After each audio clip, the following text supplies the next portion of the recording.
APMC yard police ಠಾಣೆಯಲ್ಲಿ ನಿನ್ನೆ ಒಂದು ಪಾಕ್ಸೋ ಕಾಯ್ದೆಯಲ್ಲಿ ಒಂದು FIR ದಾಖಲು ಮಾಡಲಾಗಿದೆ. ಇದು ವಿಕ್ಟಿಮ್ ಐಡೆಂಟಿಟಿ ನಾವು ರಿವೀಲ್ ಮಾಡಲ್ಲ. ವಿಕ್ಟಿಮ್ ಮತ್ತು ಆರೋಪಿ ಇವರು ಬೆಳಗಾವಿ ಜಿಲ್ಲೆದವರೇ ಇದ್ದಾರೆ. ವಿಕ್ಟಿಮ್ ಒಂದು 15 ವರ್ಷದ ಮೈನರ್ ಗರ್ಲ್. ಆರೋಪಿಗಳಲ್ಲಿ ಕೂಡ there are 6 accused in the FIR. ಅದರಲ್ಲಿ ಒಬ್ಬ ಪರಿಚಯ ಮಾಡಿಸ್ತಾರೆ, ಫ್ರೆಂಡ್ಶಿಪ್ ಮಾಡಿಸ್ತಾನೆ. ಆ್ಯಂಡ್ ದೆನ್ ಅವರು ಆ ಹುಡುಗಿಗೆ ಒಂದು ಐಸೋಲೇಟೆಡ್ ಜಾಗೆಯಲ್ಲಿ ಕರೆ ಮಾಡ್ತಾನೆ. ಅಲ್ಲಿ ಅವರ ಫ್ರೆಂಡ್ಸ್ ಜೊತೆಗೆ ಅವರು ಆ ದುಷ್ಕರ್ಮವನ್ನು ಅಲ್ಲಿ ಮಾಡಿದ್ದಾರೆ. ಈ ಘಟನೆ ಮೊದಲನೇಗಾಗಿ ಡಿಸೆಂಬರ್ ತಿಂಗಳಲ್ಲಿ ಆಗಿತ್ತು. ಆ ಘಟನೆ ಮಾಡುವಾಗ ಅದರಲ್ಲಿ ಒಬ್ಬ ವಿಡಿಯೋ ರೆಕಾರ್ಡಿಂಗ್ ಮಾಡಿದ್ದಾನೆ ಮತ್ತು ಅದರ ಆಧಾರದ ಮೇಲೆ ಅವರಿಗೆ ವಿಕ್ಟಿಮ್ ಯಾರಿದ್ದಾರೆ ಅವರಿಗೆ ಬ್ಲ್ಯಾಕ್ ಮೇಲ್ ಮಾಡಿಕೊಂಡು ಜಾನ್ವರಿಯಲ್ಲಿ ಮತ್ತೆ ಕರೆ ಮಾಡಿದ್ದಾರೆ.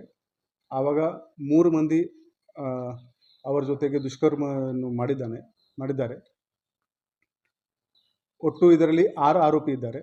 ನಿನ್ನೆ ಮಧ್ಯಾಹ್ನ ಈ FIR ದಾಖಲಾಗಿದೆ ಮತ್ತು 24 ಗಂಟೆ ಒಳಗಡೆ PI APMC ಮತ್ತು ಅವರ ತಂಡ 5 ಮಂದಿ ಆರೋಪಿಗೆ ಅರೆಸ್ಟ್ ಮಾಡಿದ್ದಾರೆ. ಇನ್ನೊಬ್ಬ ಆರೋಪಿ ಅಬ್ಸ್ಕಾಂಡಿಂಗ್ ಇದ್ದಾನೆ, ಬಟ್ ಬೇಗನೆ ಅವನಿಗೆ ಕೂಡ ನಾವು ಅರೆಸ್ಟ್ ಮಾಡ್ತೀವಿ. ಈ ಆರೋಪಿಗಳಲ್ಲಿ 2 ಆರೋಪಿ ಮೈನರ್ ಇದ್ದಾರೆ ಮತ್ತು 3 ಆರೋಪಿ ಮೇಜರ್ ಇದ್ದಾರೆ. ಇನ್ನೊಬ್ಬ ಅರೆಸ್ಟ್ ಆದಮೇಲೆ ನಮಗೆ ಅವನ ಆ್ಯಕ್ಚುಯಲ್ ಏಜ್ ಗೊತ್ತಾಗುತ್ತದೆ. ಈ ಕ್ವಿಕ್ ಕೆಲಸ ಅರೆಸ್ಟ್ ಮಾಡೋದು ನಮ್ಮ PI US ಔಟಿ, PSI Santosh, PSI Sardan Gowda, ASI MA Patil, head constable BM Nargund, PC Khadar Sab, PC Govind, PC Ajit, PC Sridhar, head constable Gourani, head constable Chinnappa, head constable Shankar ಮತ್ತು ಹೆಡ್ ಕಾನ್ಸ್ಟೇಬಲ್ ಸುರೇಶ್. ಈ ತಂಡ ಹೋಲ್ ನೈಟ್ ಕೆಲಸ ಮಾಡಿಕೊಂಡು ಈ ಆರೋಪಿಗಳನ್ನು ಪತ್ತೆ ಮಾಡಿದ್ದಾರೆ. ಈಗಾಗಲೇ ನಾವು ಫಾರೆನ್ಸಿಕ್ ಟೀಮ್, ಕನ್ವೆನ್ಷನಲ್ ಫಾರೆನ್ಸಿಕ್ಸ್ ಮತ್ತು ಡಿಜಿಟಲ್ ಫಾರೆನ್ಸಿಕ್ಸ್ ಈ 2 ತಂಡವನ್ನು ನಾವು ಸೂಚನೆ ನೀಡಿದ್ದೀವಿ.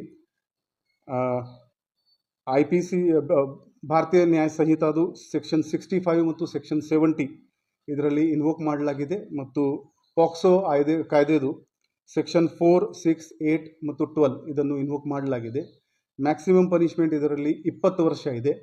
ಈಗ ಬರೀ ಅರೆಸ್ಟ್ ಮಾಡಿಕೊಂಡು ನಾವು ಇಲ್ಲಿ ನಿಲ್ಲಲ್ಲ. ಈ ಆರೋಪಿಗಳು ಹೆಚ್ಚಿನ ಕಾಲಗಾಗಿ 20 ವರ್ಷ ಆಗಲಿ ಅದಕ್ಕಿಂತ ಜಾಸ್ತಿ ಕಾಲ ಆಗಲಿ ಅವರು they should be in the jail. ಆ ದಿಕ್ಕಿಯಲ್ಲಿ ನಾವು ಪ್ರಯತ್ನ ಮಾಡ್ತೀವಿ.